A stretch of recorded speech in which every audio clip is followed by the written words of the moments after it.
आपके साथ मैं हूं स्वप्निल। देखिए, बीजेपी आज अपना स्थापना दिवस मना रही है। बीजेपी 43 साल की हो चुकी है। जेपी नड्डा बीजेपी के राष्ट्रीय अध्यक्ष, उन्होंने दिल्ली मुख्यालय पर झंडा फहराया।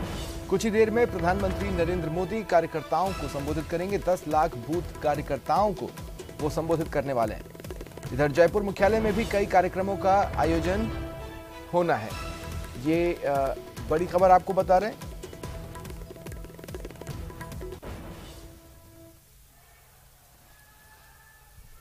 नमस्कार। कार्यक्रम में उपस्थित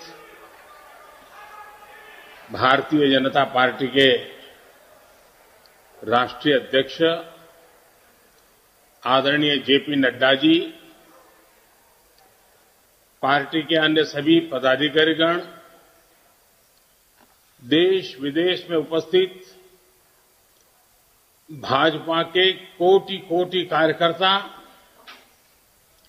देवी और सज्जनों, आज हम सभी अपनी पार्टी का स्थापना दिवस मना रहे हैं।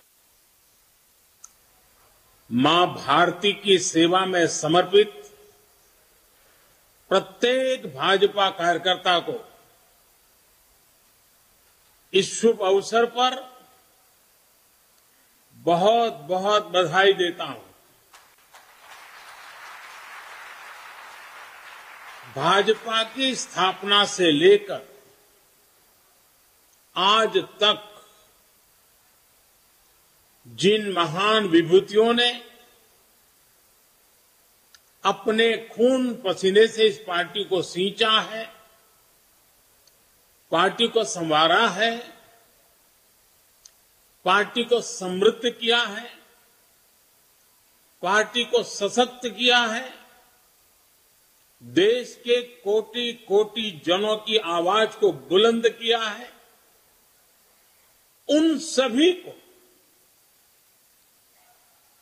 छोटे से छोटे कार्यकर्ता से लेकर के वरिष्ठ पद पर से पार्टी की और देश की सेवा करने वाले सभी महानुभावों का मैं आज शीश झुका करके प्रणाम करता हूं। साथियों,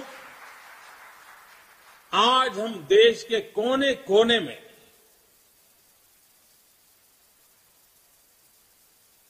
भगवान हनुमान जी की जन्म जयंती मना रहे हैं। बजरंगबली के नाम का घोष चारों तरफ गूंज रहा है। हनुमान जी का जीवन, उनके जीवन के प्रमुख प्रसंग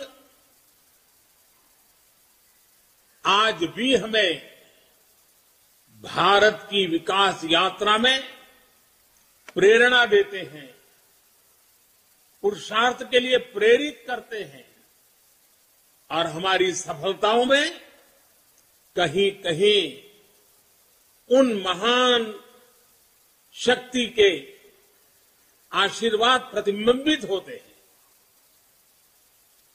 हनुमान जी के पास असीम शक्ति है, लेकिन इस शक्ति का इस्तेमाल वो तभी कर पाते हैं जब स्वयं पर से उनका संदेश समाप्त होता है। 2014 से पहले भारत की भी तो यही स्थिति थी। अथाह सामर्थ्य से भरपूर, लेकिन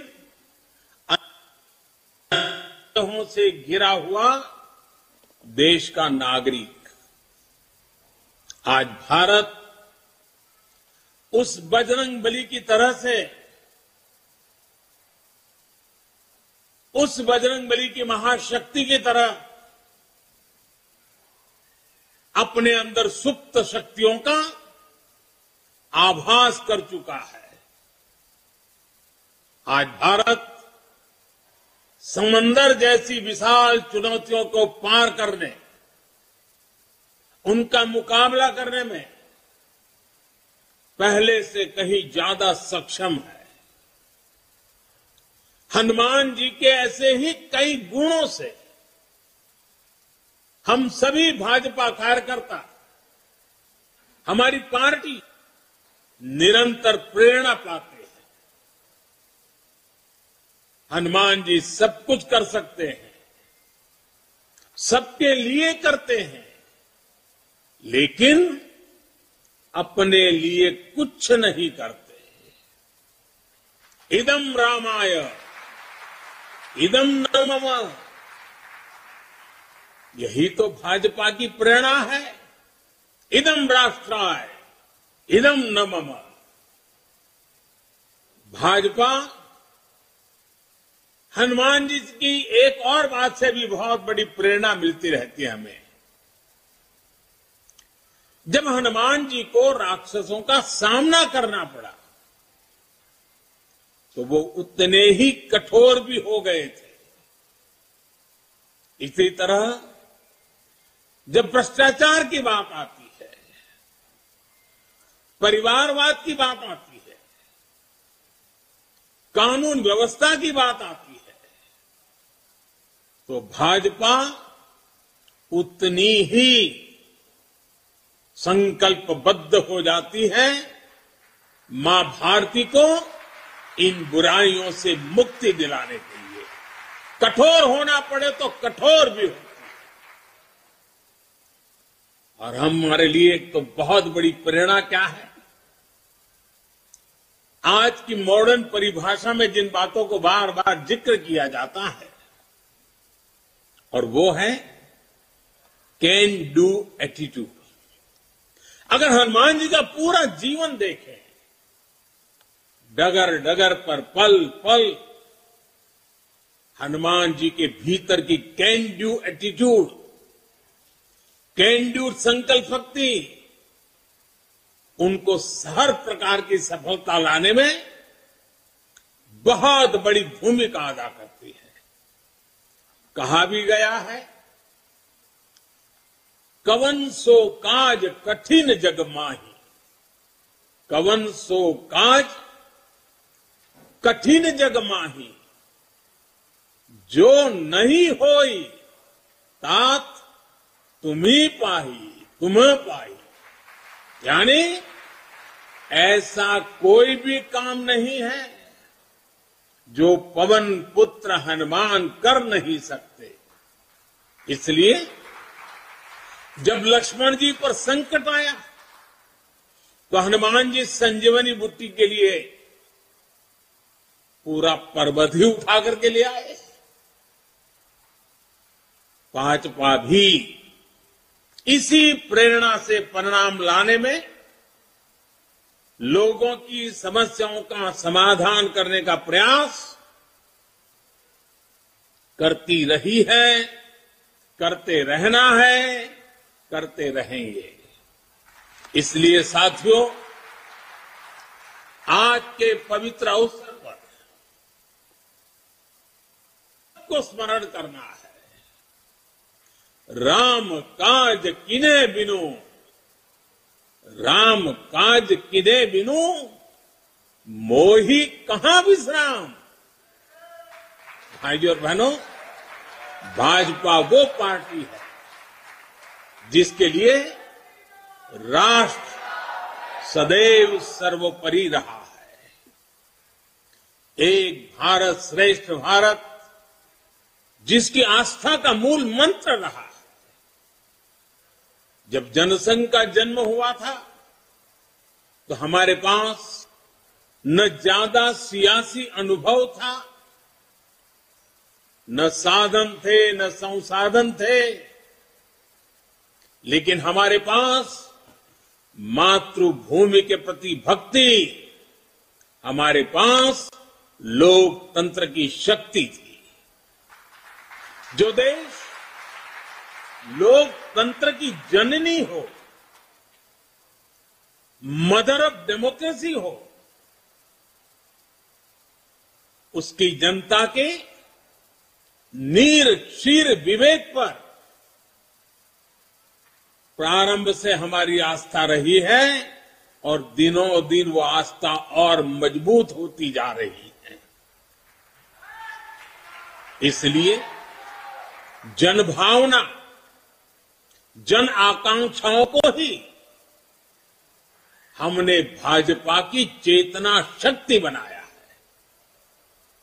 हमने राष्ट्र प्रथम, नेशन फर्स्ट के मंत्र को अपना आदर्श बनाया है। भाजपा ने लोकतंत्र की कोख से जन्म लिया।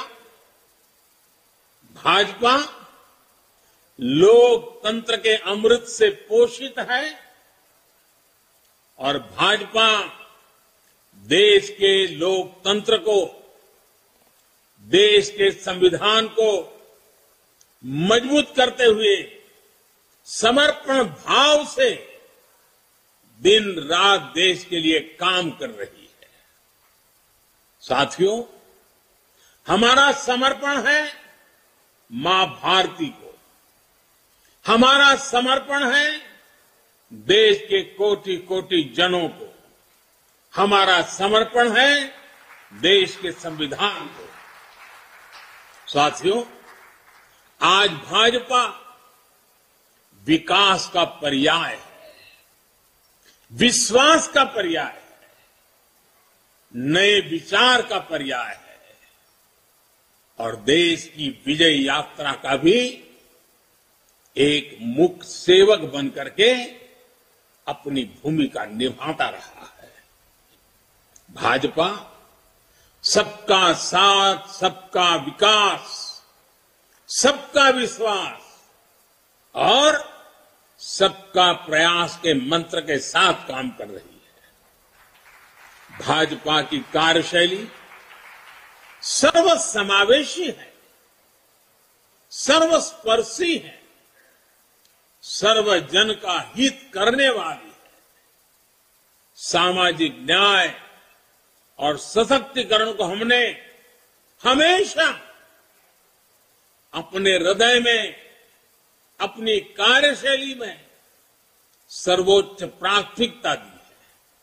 सामाजिक न्याय ये हमारे लिए राजनीतिक नारेबाजी का हिस्सा नहीं, ये हमारे लिए आर्टिकल ऑफ फेथ है। बीते वर्षों में बहुत सारे दल सामाजिक न्याय के नाम पर राजनीति का दिखावा करते रहे हैं। इन दलों ने, उनके मुखिया अपने परिवार का भला कर लेते हैं, अपने समाज का कतई नहीं, जबकि भाजपा सामाजिक न्याय को जीती है, उसकी भावना का अक्षरशः पालन करती है। 80 करोड़ गरीबों को बिना भेदभाव मुफ्त राशन मिलना सामाजिक न्याय का ही प्रतिबिंब है। 50 करोड़ गरीबों को बिना भेदभाव 5 लाख रुपए तक मुफ्त इलाज की सुविधा मिलना सामाजिक न्याय की सशक्त अभिव्यक्ति है। 45 करोड़ गरीबों के बिना भेदभाव जनधन बैंक खाते खोलना सामाजिक न्याय का इंक्लूसिव एजेंडा का जीता जागता उदाहरण है। 11 करोड़ गरीबों को बिना भेदभाव शौचालय मिलना, यही तो सामाजिक न्याय है, यही तो सामाजिक न्याय के प्रति हमारी भक्ति है। बिना भेदभाव, बिना तुष्टीकरण, बिना स्वार्थ, बिना वोट बैंक की राजनीति किए भाजपा आज सामाजिक न्याय का भी सच्चे अर्थ में धरती पर इरादों को साकार करने वाला, देश के दबे कुचले समाज के लिए आशा की किरण बना हुआ एक पर्याय बन करके उभरा है। साथियों, आज भाजपा देश में एक नए पॉलिटिकल कल्चर का भी नेतृत्व कर रही है। कांग्रेस और उनके जैसी पार्टियों का कल्चर, उन पार्टियों की पहचान क्या है? ये उन्हीं के कल्चर में से पैदा हुई है। उन पार्टियों की पहचान है, पार्टी का नाम लेते ही एक ही बात दिखती है, सारी पार्टियों का तरफ देख लीजिए, परिवारवाद, वंशवाद, जातिवाद और क्षेत्रवाद का बंधक है ये सारे लोग। जबकि भाजपा का पॉलिटिकल कल्चर प्रत्येक देशवासी को साथ लेकर चलने का है। कांग्रेस और उसके जैसी पार्टियों का कल्चर छोटा छोटा सोचना, छोटे सपने देखना और उससे भी कम हासिल करके खुशियां मनाना बस, और खुशी एक दूसरे की पीठ थपथपाना। भाजपा का पॉलिटिकल कल्चर है बड़े सपने देखने और उससे भी ज्यादा हासिल करने के लिए जी जान से खप जाना, शरीर का कण कण, समय का पल पल खपाने का हौसला रखते हैं। कांग्रेस और उसके जैसी पार्टियों का कल्चर महिलाओं की समस्याओं, उनकी रोजमर्रा की चुनौतियों की परवाह ही नहीं करता है। जबकि भाजपा का पॉलिटिकल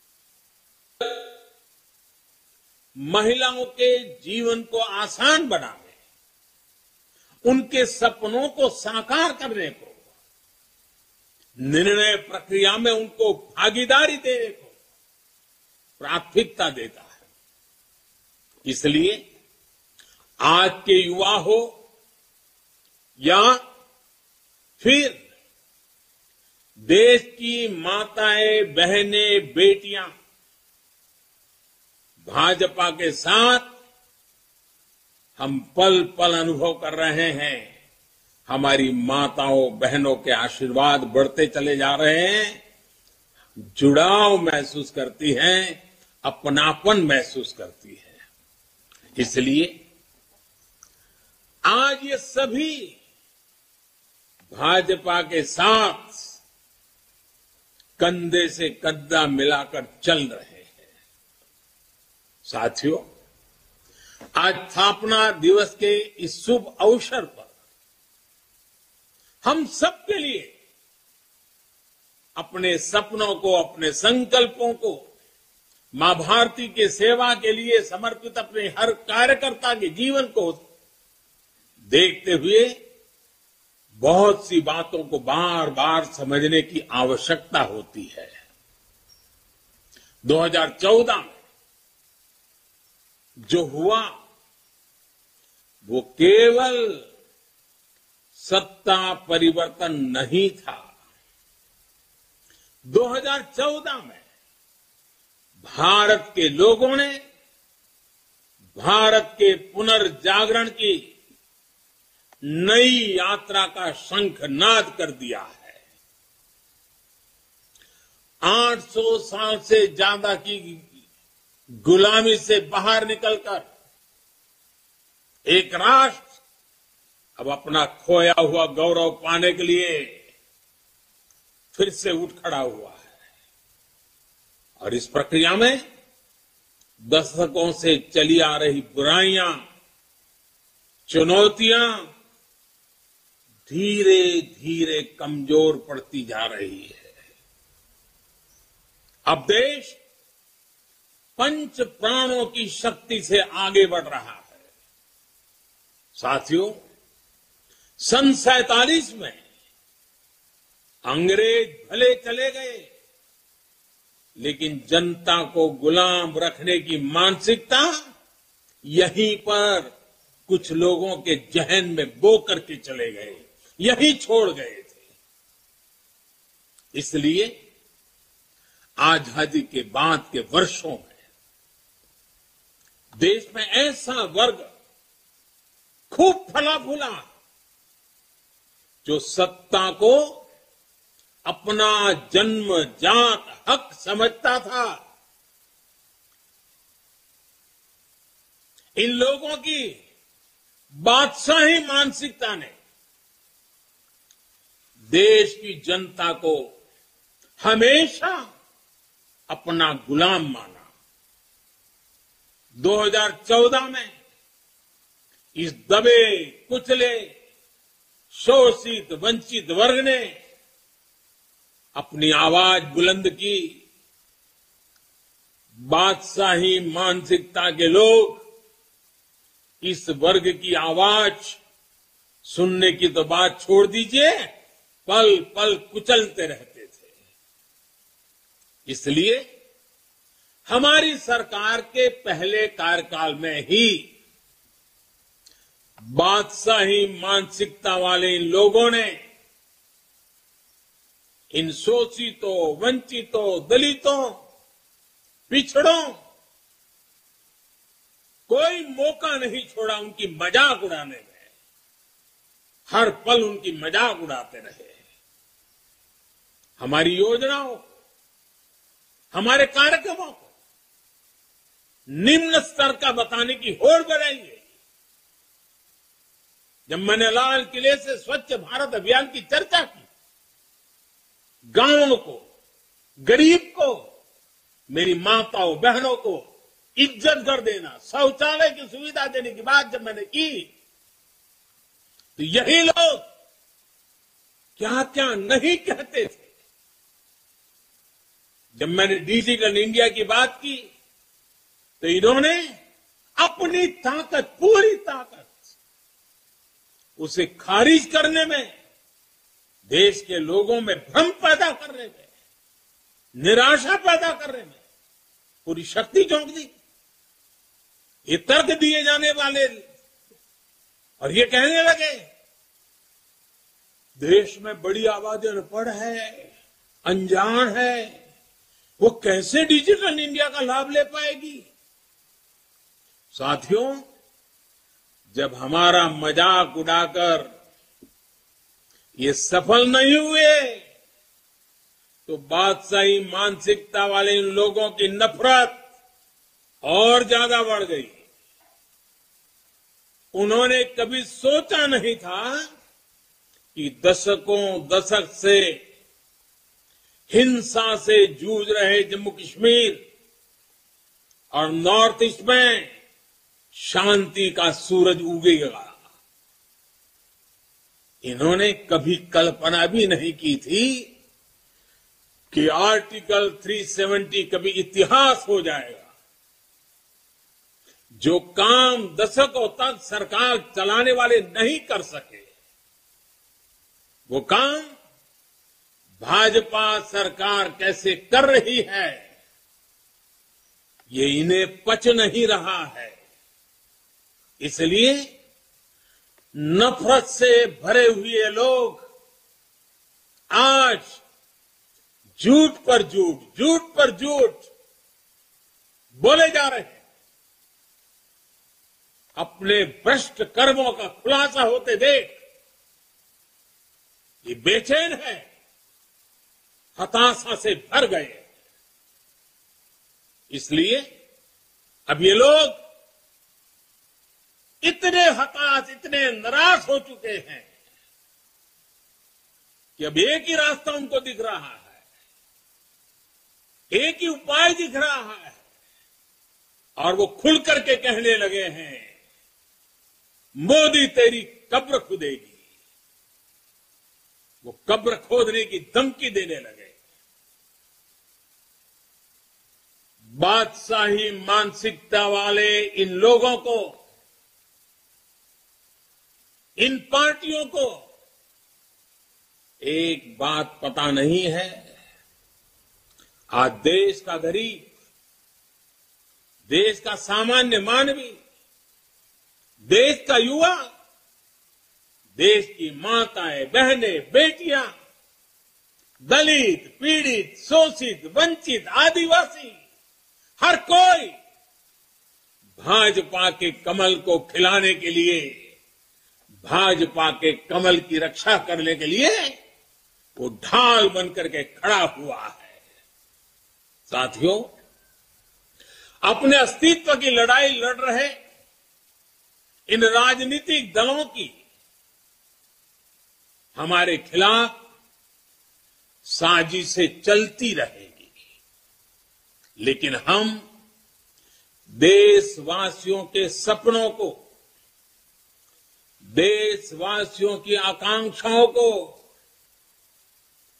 दबते हुए, बिखरते हुए, सिमटते हुए, मुरझाते हुए नहीं देख सकते। इसलिए हमारा जोर देश के विकास पर है। देश